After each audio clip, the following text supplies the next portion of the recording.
Okay, hello everyone, and welcome to another Insights from Women Leaders event. My name is Rola Kaakeh, and I'm the CEO of Salus Vitae Group, and I'll be the host for the event. Now, for those that are joining us new to the series, welcome. We're so happy that you're joining us today.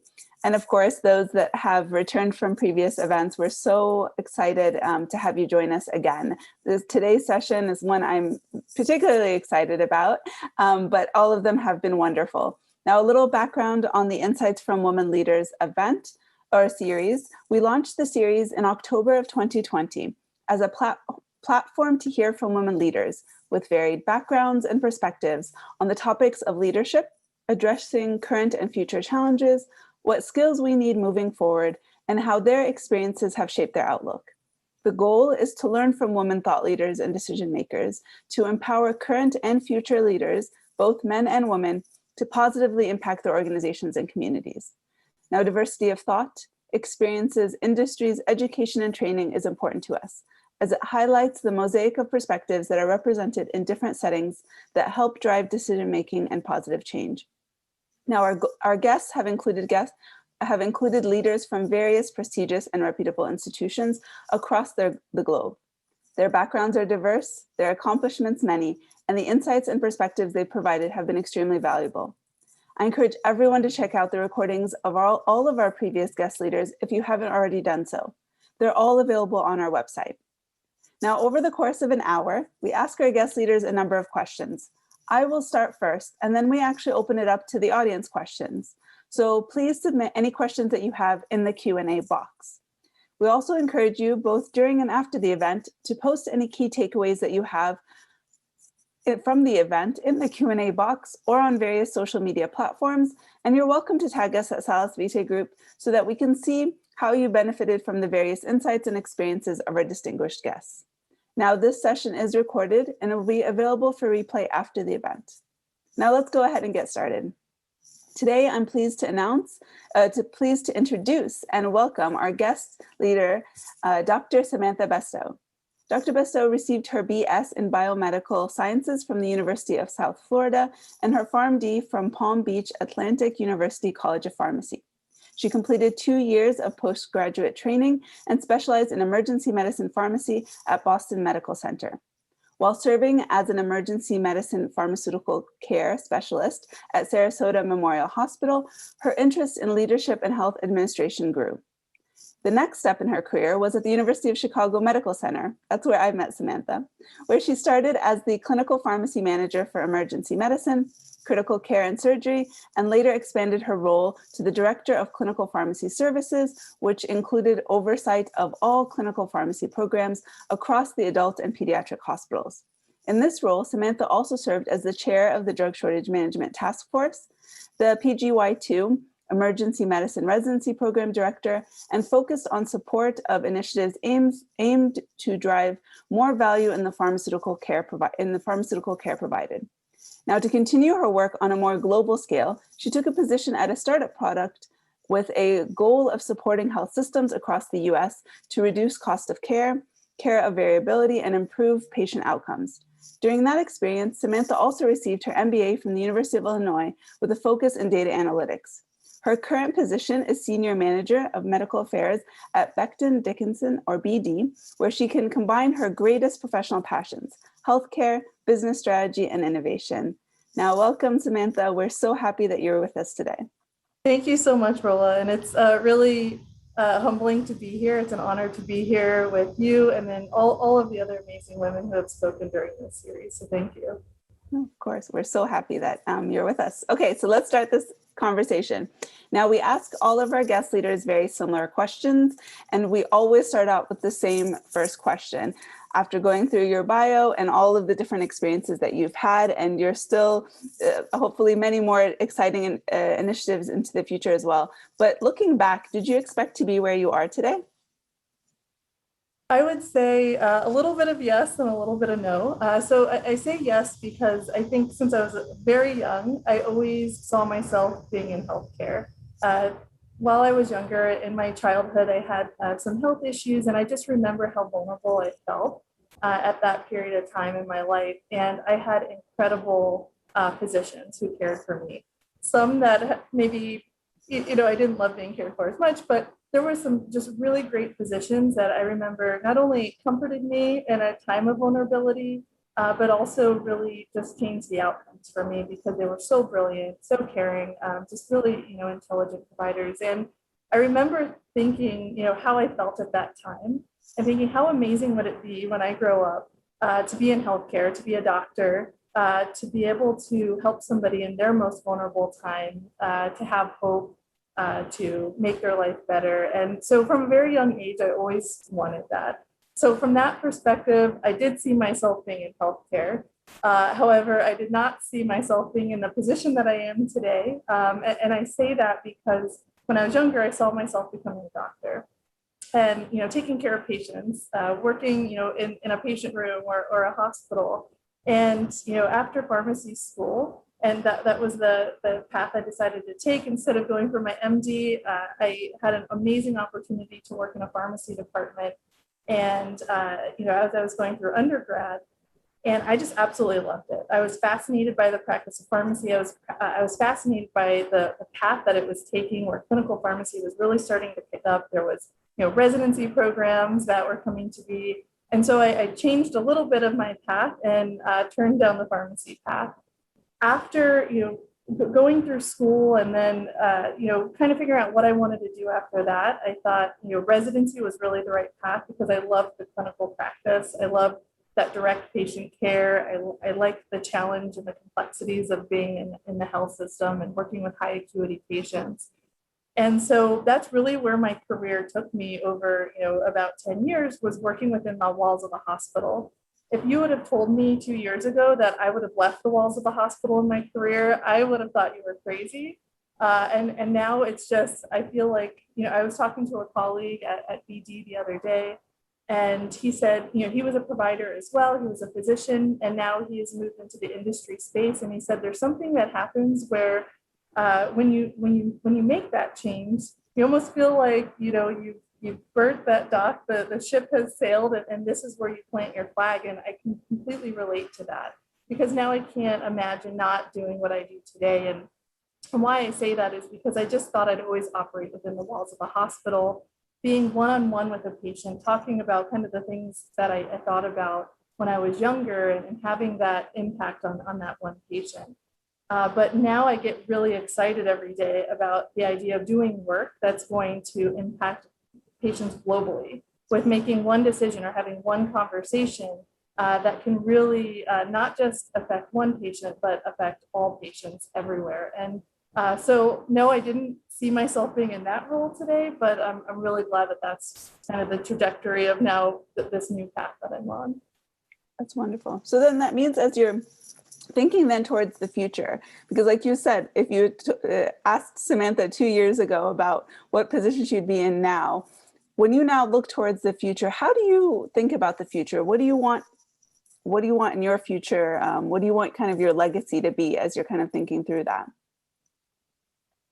When you say legacy, I think the first thing that comes to mind is my daughters. So we have 3 daughters, and one is actually graduating from college next month.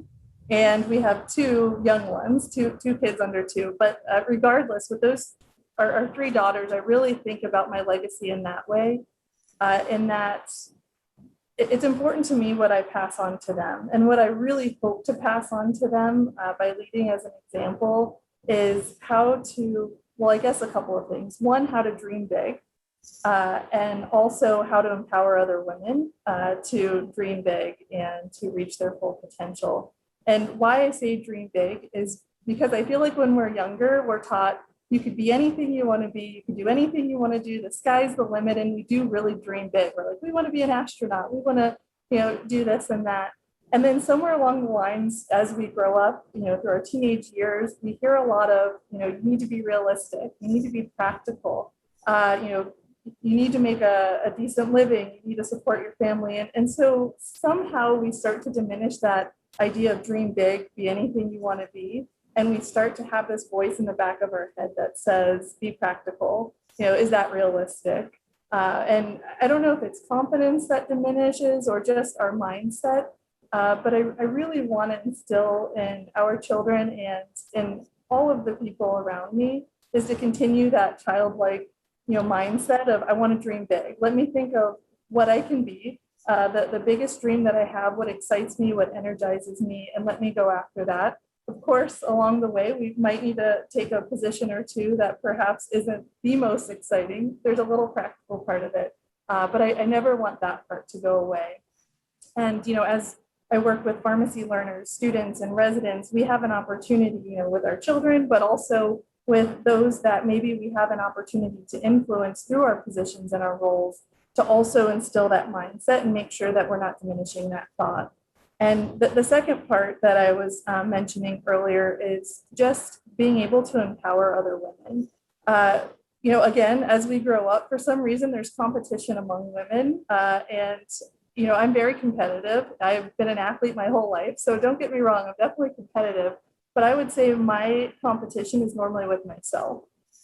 Whether it's been sports, academics, career, whatever it is, I'm competing with myself on who I am today. And I want to beat that person in order to become better the next day. And it's not necessarily looking at the woman next to me and saying, I want to be better than that. I want to look better. I want to, have a better position, whatever it might be. But I think we as women have a really amazing opportunity to say, hey, this is where I'm going. You want to go with me? Or hey, that's a great idea. Can I be a part of that? And really lift each other up and get rid of this notion that we need to compete with one another. Instead, we just need to build each other up. And so that's the other thing that I really want to instill as a legacy and how we can build each other up as women leaders. And that's why I'm so excited about this series. Yeah, no, 100%. So for the first part about dreaming big, as you were saying that, other than the fact, I definitely agree with that. I was like, well, Samantha, what you had just said in terms of how you transition to different positions is your continued interest of dreaming big beyond that, because you had mentioned about interacting and helping patients one-on-one, and then now being able to do it on a global scale. And you could just see your face light up as you're talking about that. So that whole notion of continuously thinking about when you do dream big, you begin to break down those barriers of where you think what position you need to be in terms of, did you think you were going to be there a few years ago or that type of thing, because the dream was bigger to impact as many people as possible, and then positioning yourself to that as well. And I mean, of course, we definitely agree with you in terms of the empowering other women and growing within that. I think, like you had mentioned, is something that many of our guest leaders have also mentioned about, not just, being in new spaces, but bringing along like, hey, is there someone else that would like to join? Or being able to actually, and you mentioned something that was so great to speak up and say, hey, can I join? Or hey, can I participate in that as well, right? And to kind of continue to open those spaces, because those are definitely very important. Now, thinking about those are very big goals. I think we will continue to all work on. And I think that's something that you had mentioned, which is so great for your own legacy. But have you felt that throughout your experiences, that thought process or that outlook has been, pretty consistent, or has that kind of grown throughout your own experiences? Really, how have your experiences shaped this outlook for you? It definitely has grown. It wasn't where I was, when I was younger, because I think that's not the way we're taught to think. There's a lot of competition in, our careers, our academic careers, right? In order to get into college, you have to have the higher grades or the better, CV or whatever it might be to get into residency. And so I don't think that was natural for me to really have that mindset. I think it developed over time and through some humbling experiences, to be quite honest. As I was, working with other folks, and, sometimes you're sitting there and you're thinking, I have this great idea and I really want to share this great idea. And then somebody chimes up in the other end of the room and they have this idea and you're like, wow, I actually really love that idea. And I think it just broadened your mindset to think, I need to really be open to those around me. I forget who it was that said this. I don't know if it was a book I read or just, somebody who was really brilliant, but they said, if you're the smartest person in the room, you're in the wrong room. And, and putting ego aside or thinking you're so smart, but just the concept of that and thinking you're always going to grow when you're around people who have diverse thought, when, they perhaps have a little bit more experience than you, whatever it might be. And of course, if you are in a room where you have the most experience, the most education, whatever it might be, it might feed your ego and it might feel nice in the moment, but it actually stunts your growth.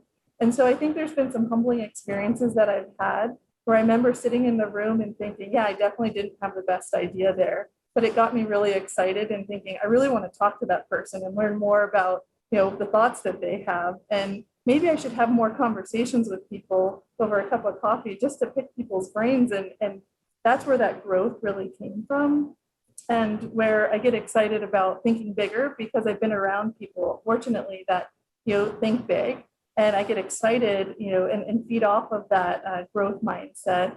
And I've been around women who have empowered other women. I've been very fortunate in my life to have that experience. And so those are the people where I'm like, wow, I want to follow their lead because they're on the right track. And so it certainly wasn't natural to me, but it was just I picked up on an energy that people had with that kind of mindset. And I thought that's what I want to have as well. Yeah, no, I really like that. So we talk a lot, obviously, with any success or growth mindset or ability, like you said, there's different kind of humbling experiences that you had. There's obviously a lot of challenges with that are associated with growth. Mm-hmm. Many of us have it. You could have not done anything great, as they say, without overcoming failures and challenges. Are there any that you would like to share, or maybe your thought process about failures and challenges throughout your career, and maybe how you overcome that, or what that looks like for you now? Sure. I guess if I speak in more general terms, in my earlier career, I never thought that I would be in such leadership positions. And, it kind of just happened organically over time. And I realized I really love being in that position and having the opportunity to build up other people and for that development and just connect with others in that way. But one thing I will say that I'm guilty of is I kind of have that see work, do work mentality. And that did carry over into when I jumped into leadership positions. And so, I would see that there's these tasks that need to be done, initiatives for, the health system, whatever it might be. And I thought, well, I could do that. I'm going to jump on that. I have this incredible team of folks that I'm working with. But for some reason, I just couldn't let go of that control. And I don't know if, you think you know it all or whatever it is that makes you not want to let go of that control. But that was one of the humbling experiences I was referring to when I reached my limit and I couldn't take on all the tasks that I was trying to do on my own. And, sometimes also it's humbling to ask for help. And it's a difficult thing for a lot of us to do. As a mom, I have a challenge doing that. As a pharmacist, as somebody in a leadership role, and asking for help can be very humbling as well. And I just remember hitting a point where I couldn't possibly take on anymore. I was working an insane amount of hours, and I just felt like I wasn't even being effective. And that's important to me is to produce quality work.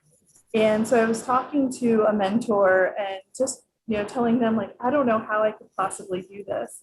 And he said, you have all of these, people that you're working with, these really smart people. Why aren't you asking them for help? And I said, well, they're really busy. I feel, a little uncomfortable, going to them and putting one more thing on their plate. And he said something to me that really stood out to me, and it really changed my mindset as a leader as well. Is he said, you're kind of robbing them of the opportunity to have these experiences, to grow into the leaders that they want to be. So if you don't give them that opportunity, you don't delegate that task, they're never going to grow from that. And maybe they're not going to become the leaders that they need to be as well. So not only are you putting too much on your plate, but you're robbing other people from those experiences. And what I thought I was doing was keeping them from being overwhelmed or having too full of a plate. And what I realized I was doing is kind of holding them back from being able to grow as well. So I would say that that was kind of a failure in my mindset, but one that I'm so glad I learned that lesson. It took getting really uncomfortable at first, but certainly has changed the way I approach things working with the team. But that's very powerful too, because even as you're starting to think about support, you're thinking about it from more of a generosity standpoint as well, is that not only for you to be more effective in what you're doing so that you don't have 100 different things that you're doing so that you can actually focus and have that, But then that other side, which is really nice in terms of thinking about it, well, they also need opportunities to continue. Everybody needs opportunities to continue to grow, regardless of what position you're in. And so having that becomes, then you position yourself in the more generous mindset of just say, like, what can we, and that actually is very much, so that support just becomes support for you, but also for the other person in terms of elevating their skill sets and their abilities, which I think is really, really great way to think about it in general. So talking a little bit more about the future, what excites you about the future? What are you really looking forward to? Well, I think there's just so many more possibilities that we have now because of the growth of technology. Just here recently, you know, I'm in Florida right now. I work for a team based out of California. And a couple of years ago, that might not have been a possibility. But right now, because of technology, we can recruit the best talent from all around the world, which just makes our companies, our organizations even better. Instead of, you know, being in Chicago, and I remember being in that position where I was recruiting for an ER pharmacist, and I thought, you know, I want the best of the best. And I was talking, I'm in Chicago talking to someone from California, and I think, how do I convince them to move their entire life to Chicago, right? That's a hard conversation to have. And you hope that they'll do it. But it kind of just narrows a little bit of maybe your candidate pool. And so now, as we're starting to kind of break down barriers of geography because of technology and this virtual workspace that a lot of us have now, it's so amazing that we can just have endless opportunities with the folks that we talk to, and talk to people not all over the country, but all over the world, and recruit them to join our organization. So I think that is very, very powerful. But also in the way of technology is the access to data that we have.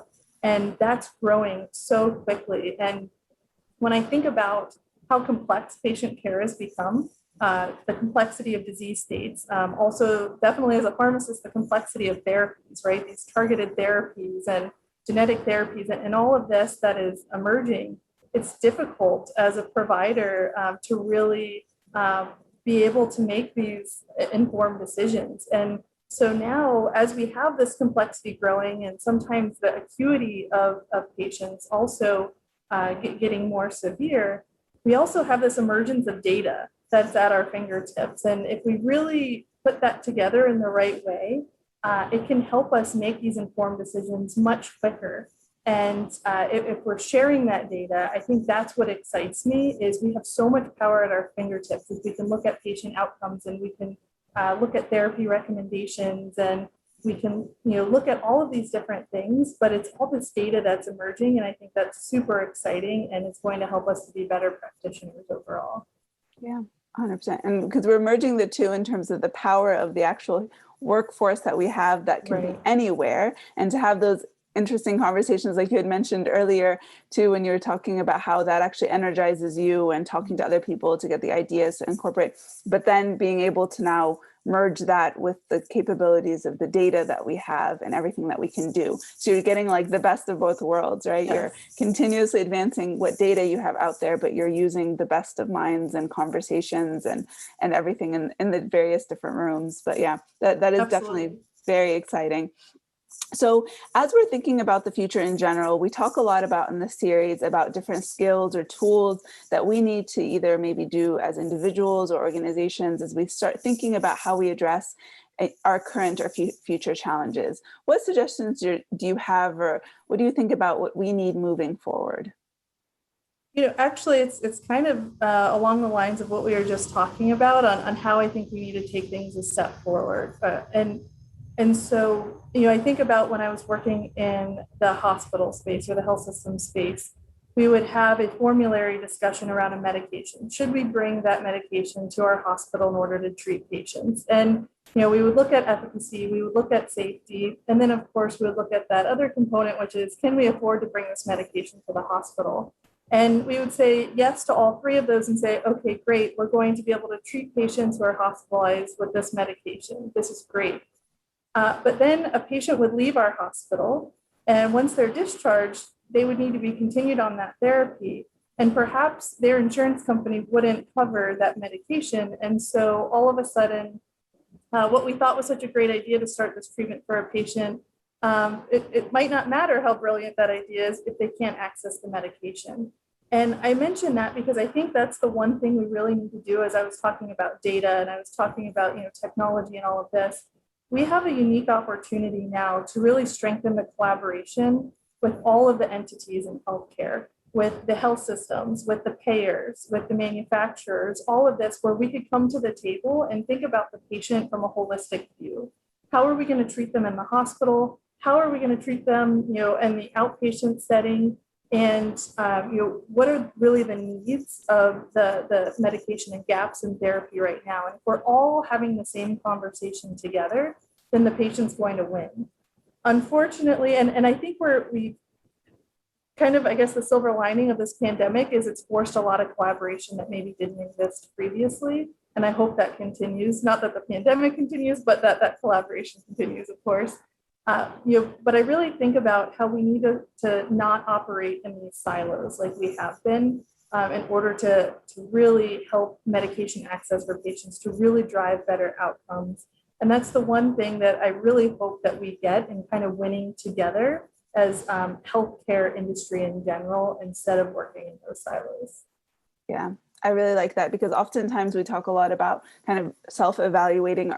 Are you in a silo, right? Like sometimes we're so immense in the work and then you realize, wait a minute, am I boxing myself? Am I not thinking beyond at least one or two steps or one or two stakeholders outside of my circle? Right. And I think that is very powerful to continue those types of conversations or collaborations, which I agree with you is definitely been a big silver lining in terms of just seeing who is working and the speed and the urgency and the types of conversations being at the forefront.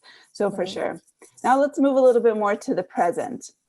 So what are some current initiatives that you're working on that you're really excited about in your current role or in general? Sure. So I guess it's probably why you saw me get so excited about the data aspect in that conversation. And that's a lot of the work that I'm doing right now with BD. They have many arms in the company. It's a very large global company, but I have the opportunity to work with teams on the analytics software that we're offering to health systems, to life sciences partners, to organizations around the globe. And what's great about that, for instance, I was talking to a colleague yesterday about some of the COVID data that we have, being able to look at different regions and how the pandemic is occurring. To be able to look at various disease states that patients with COVID infections are experiencing. Some that maybe will give us a heads up that another wave is coming. Some that'll say, okay, maybe this is where we need to target treatment. But because we have that data from organizations across the country, we can start making those informed decisions. And so that's one thing that I'm really excited about, is the analytics that we're bringing together to not only make those, global discussions or decisions, but also it's going to empower providers on a more local level to say, okay, this is the disease state that my patient's presenting with. I can, at the touch of a button, look on my screen and see what's going on with antimicrobial resistance here in my state, here in my county, and how is that going to help me make better decisions with which antimicrobial I choose to treat them. And so just having that power of data, that's why I'm so excited about the projects we're working on right now. But also the team has this incredible vision of what they call connected med management. And that's not only bringing together that analytics, but it's, the dream would be to have our medical devices or our infusion devices talking to that data as well, so that we can have a really more holistic view of how we're treating patients and, again, making more informed decisions. So I think just being able to tie together the clinical aspect with the team that I work with, as well as the analytics and all of that, is a very exciting project, and one that I think will have a huge global impact on driving patient outcomes, improving patient care overall. Yeah.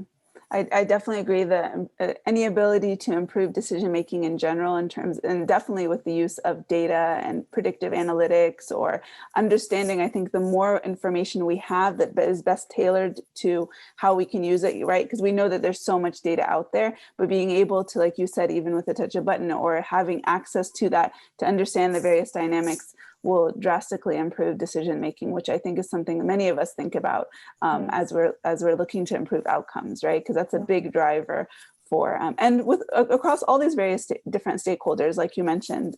And I also love the fact that the integration of the big dream, right, to that conversation as well. Now, this conversation has been great in terms of it being very optimistic, and but we know that there are so many different challenges and obstacles that we have currently, the pandemic obviously being a major one. But what obstacles or challenges keep you up at night? Not that you should not sleep, you should sleep, but you know, in general, what keeps you up at night? If I think about kind of what's top of mind for me, it's almost the opposite of what I said as a positive before. And it's kind of that connectedness that I feel like we're losing throughout social interactions and things of that nature. You know, of course, this is kind of what's been spurred by the pandemic, but you know, we are becoming more virtually interactive and less physically interactive. I believe that, you know, I think about one example, a year and a half ago when, or, you know, yes, a year ago when the pandemic first started really, you know, going throughout the country, and a lot of us moved to remote work. You know, we were on our Zoom meetings or whatever platform we use, and we were all on our cameras, we were interacting, we were engaged. And then what I realized over the course of the past year is less people are turning their cameras on. You know, there's just that level of engagement and that connectedness, as I said before, I feel like that's diminishing a little bit. And I think that concerns me because that connectedness and that human factor and the relationships is really what is so important for all of us, for our growth, for business growth, for personal growth, whatever it might be. And, you know, we're at a point in society today where we don't want to be too close to each other. You know, should we hug? Should we handshake? Probably not. And it's just, it's very different way of thinking. And I think we just have to be very careful that it doesn't make us disconnect on a personal level from others. So I would say that's probably the thing that keeps me up at night, and that I really hope that we can find a way to overcome or prevent that from getting worse.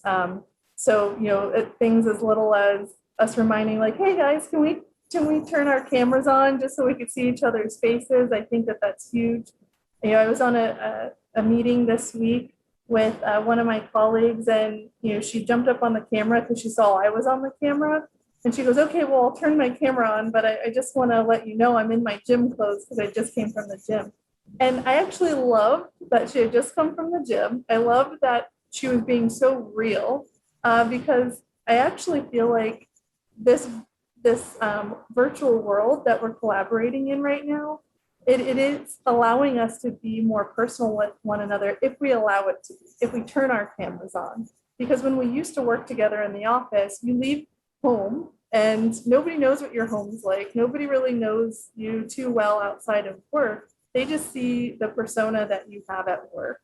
And that's what we were used to. So now I kind of saw a glimpse into her life, and you see, you know, the window behind me. So you just start to learn a little bit about my home and my life. And so we can actually take this opportunity to be a little bit more connected if we allow it. But the dangerous part is we can go in the other direction and just disconnect completely if we want to turn off our cameras and disengage a little bit more. So I think that's the thing that concerns me, is we have to find the right balance, and we have to be very careful about that.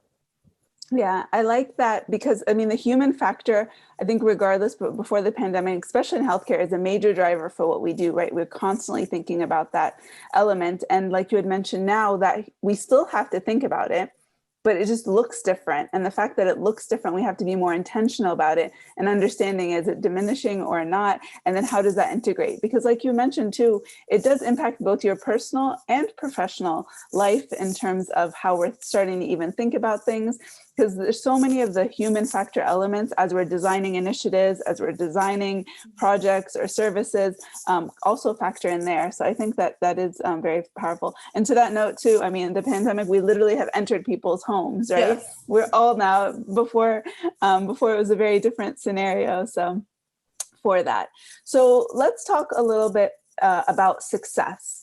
Now, here's the simple question as I continue to say, but how do you define success?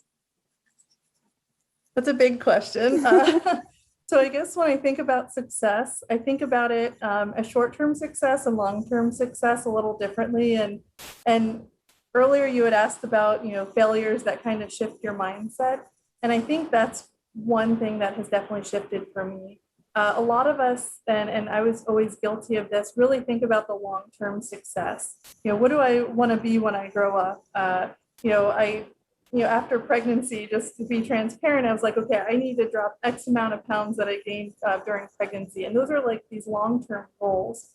And, what I realized was, every day that I wasn't at that postpartum weight that I wanted to be at, you get a little bit discouraged. And so that's what I say about the short-term and the long-term success. So the short-term success to me is every day that I go to the gym, that's success. And we have to really celebrate those small, steps, or sometimes they're big steps, to get towards that long-term success. In the workplace, I realized we would set these annual metrics and we would say, okay, this year we want to achieve this much in sales, or we want to hit this metric, with patient care, whatever it might be. And so a whole year goes by, and if you aren't at that goal yet, you kind of get this thought in the back of your mind, like, am I going to achieve it? Am I going to achieve it? And doubt tends to set in. But if you say, okay, by the end of the year, I want to achieve this goal in the business or organization, and here are the steps along the way that we're going to take to get there. And you get to celebrate every time you hit a step. Not only does it, kind of prevent that doubt from creeping in, but it keeps you energized, it keeps your team energized. And I realized, that small shift in looking at short-term success and long-term success is really, really important. And I think, so when I think about success, one thing that comes to mind is progress. So if you're having progress, then to me, that's success. And I think we want to caution ourselves about saying success looks like this at the end of it, because as we're on that journey to success, we might realize that it looks like something different, even better and bigger than we initially thought. So I'm really about the short-term success and the small wins and celebrating those on kind of this path to see what success actually looks like, because it might be a little different than we thought. Yeah, 100%, because the end result or the end goal might change. Yes. Halfway, 3/4 of a way, and you might be completely happy with that change, but then you'll realize, what does that actually, thinking about it as progress and celebrating those is a much more energizing approach than just waiting for that final one. Because like you mentioned, even sometimes waiting for that final one will take years. Yes. They're not, these long-term goals don't necessarily take a short amount of time. You did mention previously too, you're an athlete.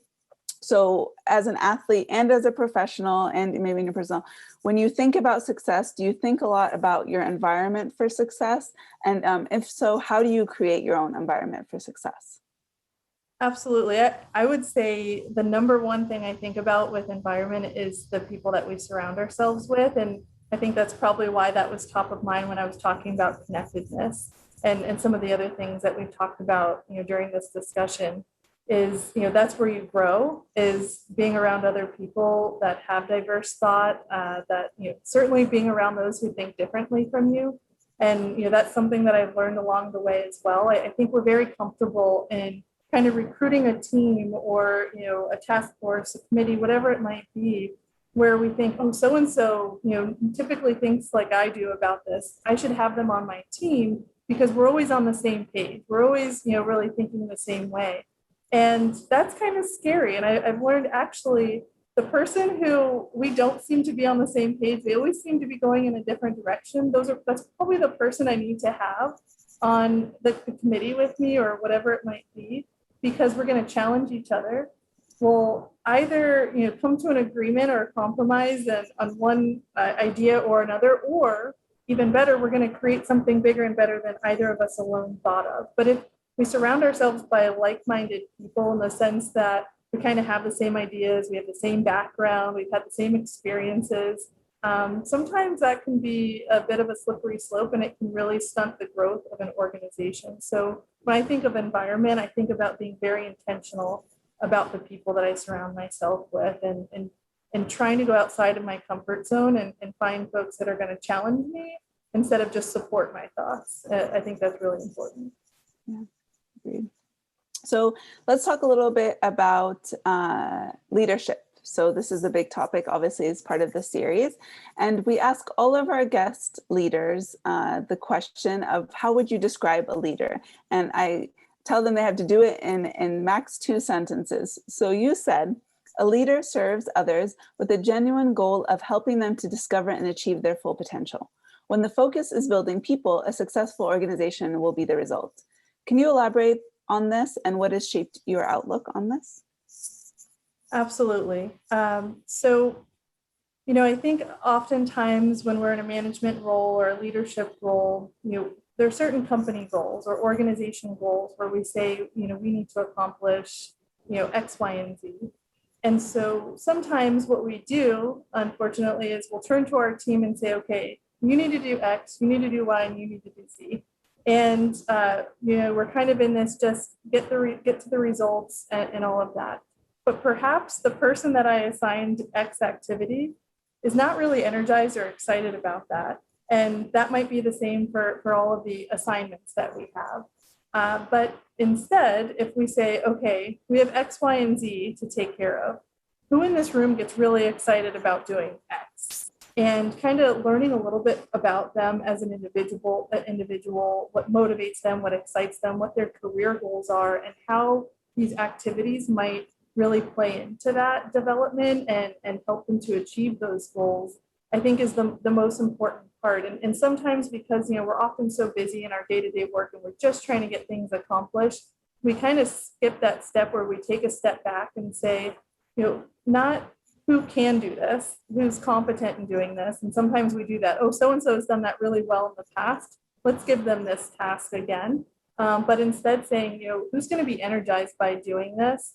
And doing so, not only are you helping to empower them and everything else, but I think it builds a better organization, because when they're energized and they're doing something that they're really passionate about, then all of a sudden new ideas come out of their head because they love what they do. And they're thinking, wait, there's an even better way of doing this. And all of a sudden you see exponential growth within an organization. But if you just focus on trying to hit certain metrics and trying to achieve certain organization goals, growth goals, whatever it might be, and you don't really just focus on building up the people within the organization, there's really a limit on, you're probably going to achieve those goals, but you might not go much further than that. Instead of just working on developing the team, they're going to get excited doing the work they do, and then you'll just see that exponential growth that I was mentioning. Yeah, and they'll definitely feel seen, they'll feel trusted, they'll feel empowered, and that, like you had mentioned, gives them the ability to not only grow themselves, but bring in those new ideas. Mm-hmm. So maybe that one person that's done something, 10 times and is really great at it will just kind of be repeating the same thing, where someone comes in with a fresh outlook and is excited about it, can bring in that whole perspective. And you just think about that actual team member as well, as their excitement and what they bring to the project becomes a whole other level, and everyone benefits from that. Yes. Which I think is great to have there. Now, what do you think we're getting wrong about the topic of leadership in general? I think what we get wrong is maybe who we call a leader. And I think in the past, we've really thought if your title is this, then you're a leader. And sometimes that's true, but I don't think those two things are synonymous. This title does not equal leader. This title might equal manager. This title might equal supervisor, but a leader, as we were just talking about, is not just somebody who can get things done. That's kind of a manager or supervisor, holding the team accountable. But with a leader, I think what's really important is that we don't focus on titles, and that we're actually seeking out those leaders on our team. And this might be frontline staff, it might be someone in an entry-level position. But what you notice about them is when they talk, people listen, and what the ideas they have are powerful and they're unique, and they like to build other people up, and they inspire others, whatever it might be. And they have this energy about them where they're just going to do big things. And the challenge is maybe if they don't have that title, they don't have the confidence to speak up and think of themselves as a leader. And so I think one thing that we've gotten wrong, and I hope that we'll continue to work on, is pointing it out when we see it and really giving that confidence to people who we see could be leaders, if they really choose to be in those positions, completely up to them, but at least to call it out. Because what I see in a lot of people is just the lack of confidence. And a lot of times I think we put so much importance on a title that it causes that to be the case. So I think we just have to call it out when we see it and lift people up. And I don't think we've done a great job of that previously. Like that. So what leadership advice or lessons can you provide to both current and future leaders, both men and women, as they kind of embark on their own leadership journey? The first thing that comes to mind for me is don't believe your own press. And, I think as we kind of go in our career journey and maybe we're winning an award or, we get Employee of the Month or we're recognized by some society, and all of these are huge wins and we should be very, very proud of them. But we also have to be careful not to believe our own press, in the sense that don't think that we're finished growing or that we've arrived, right? Just always kind of being in this process of self-reflection and thinking, where is my opportunity for growth? I think really seeking those conversations. I had a manager one time, and I was sitting with this manager, and it was annual evaluations, and he turned to me and said, I'm gonna give you feedback for the year on your areas of strength, the areas for improvement. And he said, I want you to do the same to me. And sometimes that can be a little uncomfortable because you're like, oh, you're in charge of, putting in what my evaluation is for this year. And perhaps that'll impact, what my earnings are.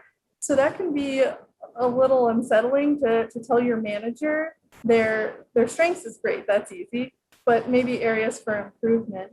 But what was interesting and what I learned during that discussion is that they actually really cared and thought about and processed what it was that I was saying. And he said he appreciated it so much, and even followed up with me afterwards and said, thank you so much for the thoughtful input that you gave me about my areas for improvement, and actually talked about ways that they wanted to improve moving forward. And I just thought that we should have those conversations more, and not believe just because we've reached a very high position or anything like that we have the sense of we've arrived. We always have room for growth. And I think it's really important to be intentional about that. Yeah, that's very powerful for sure. Now, before we open it up to the audience question Q&A, so please feel free to submit questions that you have in the Q&A box. So the last question I have for you on my end is that the same question that we end many of these sessions with, is that we would like to take the opportunity to support one another and recognize the positive influence we have on one another. Can you name a woman who has inspired you, and why did you choose this person? If you don't mind, I'd like to cheat and say 2 people have inspired me. Go for it. For very similar reasons, though. So I've been very fortunate to have a mother and a grandmother who have really instilled in me one main thing, or one main theme, I would say, in that there's no excuse to not get the results that you want to have or to do what you want to do. Growing up, my mom oftentimes was working 2 jobs and, just so busy. And I saw her work so hard. And, I wanted to play sports. As I mentioned to you, I've been an athlete my whole life.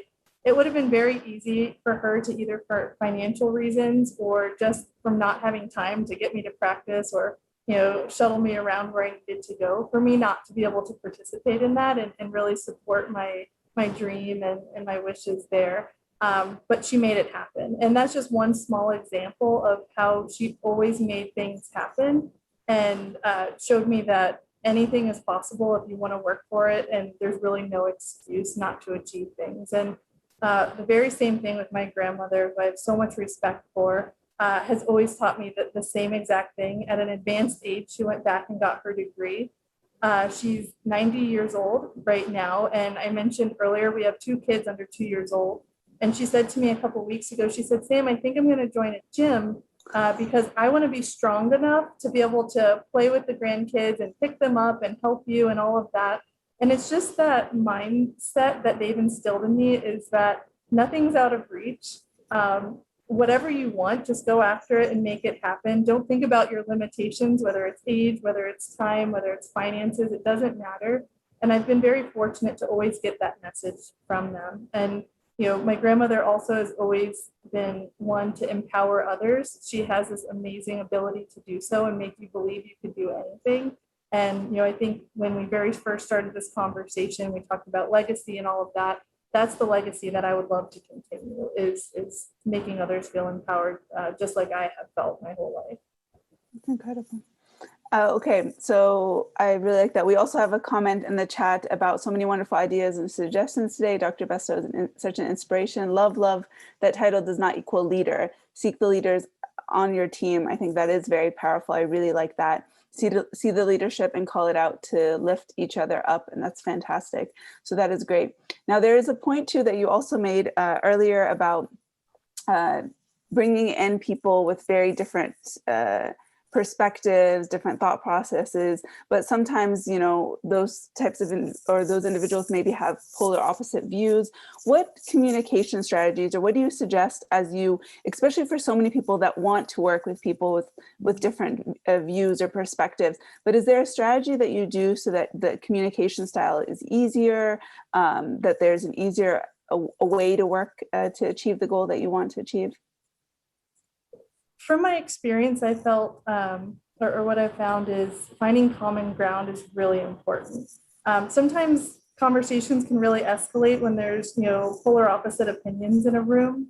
And sometimes you could kind of just lose yourself in this back and forth conversation. But if you pause and say, okay, whether it's internally or externally, say, we're going to find common ground here and take this several steps back. Oftentimes we'll find we're trying to achieve the same things. And if we can start there and then build up with our ideas, then I feel like it's much more successful. You know, if you think about healthcare in general, sometimes we can get caught up in these ideas and these, you know, the business ideas we have, or an initiative that we want to build, and we get really caught up in the details, and maybe we have difference of opinion. But if we take a step back and say, okay, we came into healthcare to serve patients, to improve the lives of others, to improve these patient outcomes within our organization, you know, across the country, whatever the case might be. Let's start there at that common ground. I feel like that grounds us into our conversation. And then if we keep that as our North Star and really what we're trying to achieve, then it can really help our conversation to be more productive. So I think that that's really important, is just finding that common ground from the very beginning.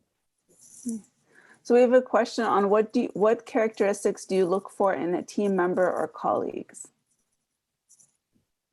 One thing that's really important to me is authenticity. You know, like I said, I really like looking for folks that have diverse backgrounds. Of course, you are looking for a certain competency, right? So those are just kind of givens. You want to make sure that people have the skill set that you need from a technical aspect. But beyond that, I really look for authenticity. Not someone who's trying to give the most polished presentation or, you know, have, you know, the fanciest idea, but someone who's really going to be able to engage in dialogue with you, to be able to give honest feedback and not just tell you what you want to hear because, you know, maybe you're in a leadership role and they're not, whatever it might be, but someone who is going to share their ideas, who's going to speak up, who's going to challenge you, of course, in a respectful way. That's how we should all engage with one another. But I think just being real is so important to me. It's not important to me how polished you are, but certainly if you come to the table and I know where you stand, I know what your values are, I know what your vision is, and I think those are the things that are most important to me. And humility, I would say, is the other one. So being authentic, but also being humble, and realizing we all have a ton to learn from one another. No one knows everything, and I think that humility is really critical to success within an organization, within a team, whatever it might be. So we'll just do one more question because we only have a few more minutes. The question is, I want to dream big, but I am worried about being in a new environment. Any advice you may have? So I'm going to share something kind of personal. And I was just sharing this with Rola before, as we were getting caught up before this discussion. And I was, the startup product that I was working with, they closed that business unit after an acquisition. And that was a scary place to be because I really had to think about what is my next step. And as I was applying for other positions, there was one that I really wanted. It's the one I have, thank goodness. But there was a step actually offered other positions, and I was getting a little nervous because I was like, "Wow, I should probably take this position because it's here and it's being offered to me, and it's really risky if I don't. I can't have this gap of employment." And I had this conversation with my husband, and I said, "You know what? I think I'm going to take this other position because we need to do it safe for our family." And he said, "Sam, that's not who you are. You have big dreams. Our daughters are watching you, and I don't want you to do something out of fear." He said, if you really have this dream to have this other position, then we're going to support you. We're going to figure it out, and just do it. Just hold out for your dream. And even if that doesn't work out and you don't get that position, you'll know that you went for it and you won't have regrets. And that's what I would share. I know one of the things that we talked about today was surrounding yourself with the right people. And when I think about the right people, they're going to empower you. They're going to encourage you. They're going to kind of talk you off that ledge when you're talking from a place of fear or doubt. And they're going to say, "No, you have this." And so you need those people in your corner, and seek those folks out, the mentors and team members in your life, friend, whether it's in business or whether it's personally. I think it's really important to create that environment for yourself. Yeah. It is scary, but it's worth it. I love it. I love it. And staying true, authentic to who you are and what dreams that you have. I really like that. So any other final thoughts or closing remarks before we end this session today? I would just say overall, kind of when you asked me about the leadership quote, when you asked about the legacy, I know that there's a lot of women leaders on this call, or future women leaders on this call. And, I would just encourage us to continue to empower one another. Seek out, another woman in your reach and say, "Hey, this is the direction I'm going. I'd love you to come with me." Or, like we said before, "Hey, I see you're doing these amazing things. Can I go along for the ride and learn from you and be a part of this?" And I think just being intentional about that, and empowering one another, the sky will be the limit in what we can all accomplish together. Agreed. And I absolutely love that. So on behalf of Salus Vitae Group and myself, I would love to thank you, Samantha, for joining us today and for sharing your experiences and all of the advice and lessons that you have bestowed on us today. They've been so great. I knew this conversation was going to be great, but again, I'm very, very happy, and I've absolutely loved this conversation. So there were several items and recommendations. So for those that want to re-listen to it again, it is recorded and it will be available after the event as well. We have several other exceptional guest leaders in the coming weeks, so you can visit us at salusvitaegroup.com to learn more and register for all upcoming events. And as we mentioned before, please feel free to post any key takeaways that you have on various social media platforms, and you can tag us at Salus Vitae Group. Thank you all again for joining us today, and we hope to see you at the next event. Thank you. Thank you.